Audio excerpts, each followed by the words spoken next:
ሁሉም ሰው የተለያየ አይነት ችሎታና ተሰጥኦዎች አሉት። አንዳንድ ሰዎች ግን ፈገግ የሚያስብል አንዳንዴም የሚያስደነግጥ ተፈጥሮችን ይዘው ይገኛሉ። እንደነዚህ አይነት ነገሮችን ደግሞ ወርልድ ጂኒየስ ቡክ የተሰኘው ዓለም አቀፍ እውቅና ሰጪ ተቋም ፈልፍሎ ተንከራቶና ፈልጎ እውቅና በመስጠት ለዓለም ያስተዋውቃል። ዛሬም ከብዙዎች ጥቂቶቹን ያስገርማችኋል ያልናቸውን ሰዎች ልናሳያችሁ ወደናል። አብራችሁን እስከ ቪዲዮ መጨረሻ ቆዩ። ለዚህ ቻናል አዲስ ከሆናችሁ ሰብስክራይብ ማድረግን አትርሱ። በቅድሚያ ግን ወርልድ ጂኒየስ ቡክ ሪከርድ እውቅና ሊሰጠው ስላልቻለ ሰው ላሳያችሁ። ሮበርት ካብሬራ ይባላል። በሜክሲኮ የሚገኝ የ62 ዓመት ጎልማሳ ሲሆን ዓለም ላይ ካሉ ወንዶች ሁሉ እጅግ የተለቀ ብልት ባለቤት ነው። 48 ሴንቲሜትር ወይም 19 ኢንች ቁመት ያለው ብልት ያለው ሲሆን ሱሪውን ለብሶ እንኳን እንደ ሶስተኛ እግር ይታያል። ነገር ግን ይህን ትልቅ ዕቃ እስከዚህ ዕድሜው ድረስ ሊጠቀምበት አልቻለም። ሌሎች የጤና ችግሮችና ምቾት አለመስጠት ጨምሮ የተለያዩ ችግሮች ገጥመውታል። ቢሆንም ምንም አይነት የጤና እርዳታን አልተቀበለም። ለዚህም ምክንያቱ ደግሞ በወርልድ ጂኒየስ ቡክ ራሱን ለማስመዝገብ በማሰብ ነበር። ነገር ግን በምን መንገድ ሊያድግ እንደቻለ ማወቅ አንችልም ብለው ሊመዘግቡት አልቻሉም።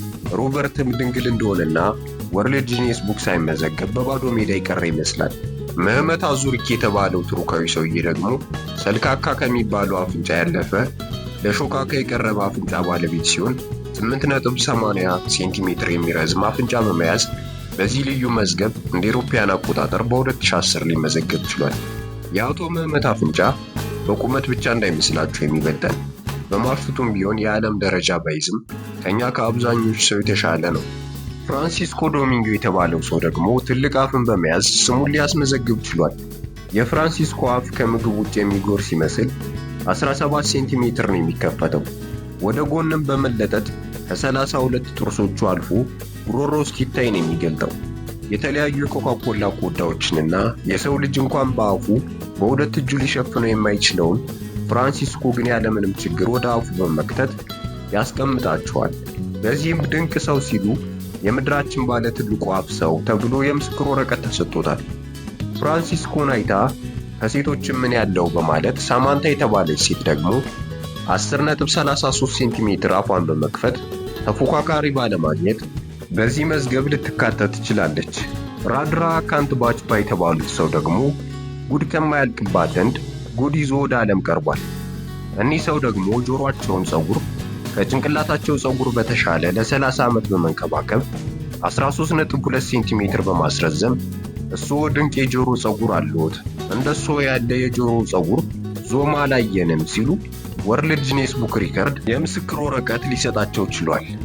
ሚኪ ሩፍኔል የተባለች ሴት ደግሞ የዓለም ሴቶች የሚፈልጉትን ወንዶች አንገታቸው እስኪቀላ ሳስተው የሚመለከቱትን ትልቅ ዳሌ ተጎናጽፋለች።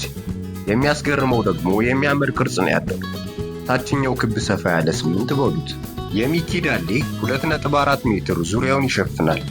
ይህም ዳሌ ትንሽ ኪሎዋን ጫን እንዲል አድርጎለታል። 190 ኪሎን ትመዝናለች። እንዳሌም አዲስ ነገር መፈለግ የማይሰለቸው ወርልድ ጂኒየስ ቡክ ይህ ዳሌ እንዴት ያልፈኛል ሲል ይመስል ወይዘሪት ኒኪን አንቺ ባለ ትልቅ ዳሌ ነሽ፣ እነሆ በዚህ መዝገብ መመዝገብ ያስፈልግሻል ሲል ስሟን አስፍሮታል።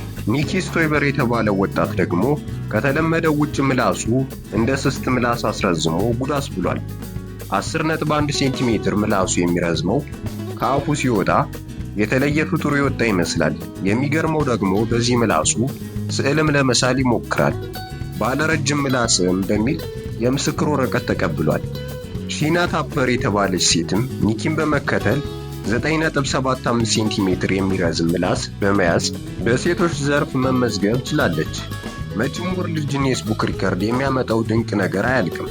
ጆቫንቴ ካርተር ደግሞ ሰዎች እስካሁን ያያችሁትን አይነት ድንቅ ነገር ሲያይ እጁን በአፉ የሚጭን አይመስልም። የታችኛውን ከንፈሩን ወደ ላይ ወደ አፍንጫው በመውሰድ አፍና አፍንጫ ያለው እስከማይመስል ድረስ ለ1 ደቂቃ ከ2 ሴኮንድ ይሸፍነዋል። ይህ በእርግጥ ድንቅ ተሰጥኦ ነው። ጆቫንቴ ካርተርም በወርልድ ጂኒየስ ሪከርድ ቡክ መመዝገብ ችሏል። ሲድኒ ዴባርቫሉ እኒህ ብራዚላዊ ሰውዬ ደግሞ አይናቸውን እንደ እስስት ያጉረጠርጡታል። 18.2 ሚሜ ከተለመደው ውጭ ወደቁ እስከምትሉ ድረስ ጎልጉለው ያወጧቸዋል። አይኖቹን ስትመለከቱ ከውጭ የተቀመጡ ነው የሚመስሉት። ከዛ መልሰው ልክ እንደ ምላስ ወደ ውስጥ ይከቷቸዋል። በ2023 የዓለም ድንቃድንቅ መዝገብ ተካተዋል። ከእነዚህ ከተመለከታችኋቸው ሰዎች ሁሉ እናንተን የትኛው አስገረማችሁ? በኮሜንት መስጫው አስቀምጡልኝ። ቪዲዮውን ላይክ ማድረግ አይረሳ። በሌላ ቪዲዮ እንድንገናኝ ሰብስክራይብ ማድረጋችሁን አትርሱ። ሰላም ሁኑ። ሰላማችሁ ይብዛ።